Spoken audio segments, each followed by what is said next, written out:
Halo semuanya, perkenalkan nama saya Safana Fisal Mutia dari Program Studi Pendidikan Guru Sekolah Dasar Fakultas Ilmu Pendidikan dan Psikologi Universitas Negeri Semarang.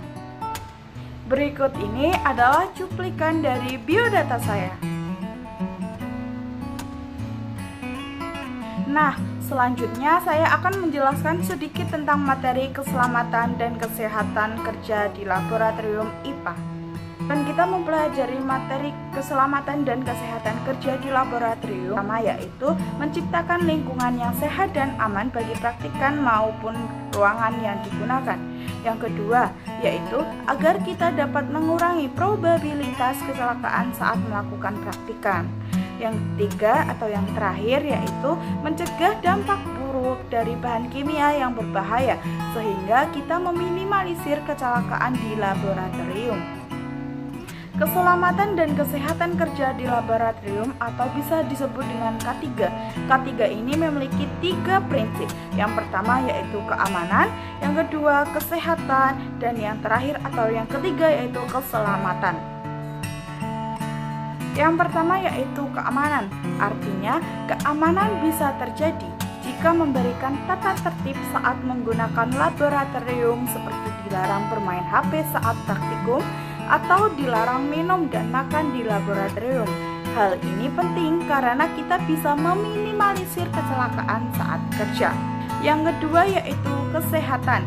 Artinya kita wajib menjaga lingkungan agar tetap higienis dan sehat.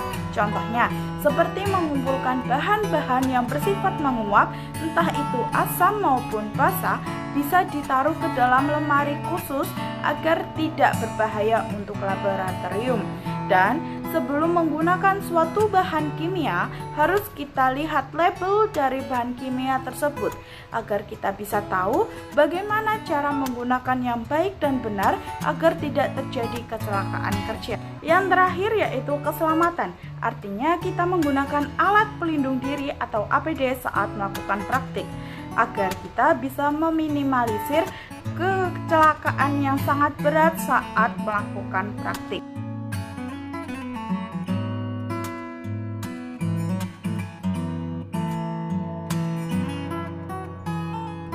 Selanjutnya, setelah kita mengetahui prinsip-prinsip dari K3, kita juga harus tahu apa sih penyebab dari kecelakaan kerja saat di laboratorium.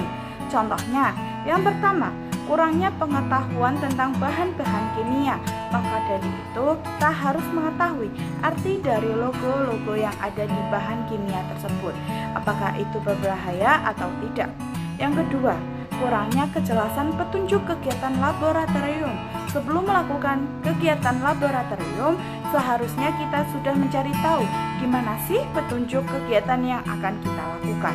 Dan yang ketiga, yaitu tidak menggunakan APD saat praktik dilakukan. Nah, jadi saya tekankan bahwa menggunakan APD sangat penting saat melakukan praktikum atau sikap kita saat terjadi kecelakaan. Yang pertama, yaitu tentunya kita tidak usah panik. Karena kalau kita panik akan semakin parah resiko kecelakaan terjadi. Yang kedua, yaitu minta bantuan sekitar. Bisa minta tolong guru atau dosen, teman, maupun penjaga lab. Yang ketiga yaitu jangan digaruk.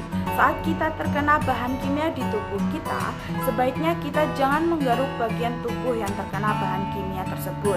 Lebih baik kita basuh bagian tubuh kita yang terkena bahan kimia menggunakan air mengalir. Dan yang keempat yaitu mencari tempat aman. Segera keluar dari lab untuk mencari tempat yang aman. Nah, itu dia pemaparan materi dari saya. Jika ada salah kurangnya, saya mohon maaf dan terima kasih. Bye.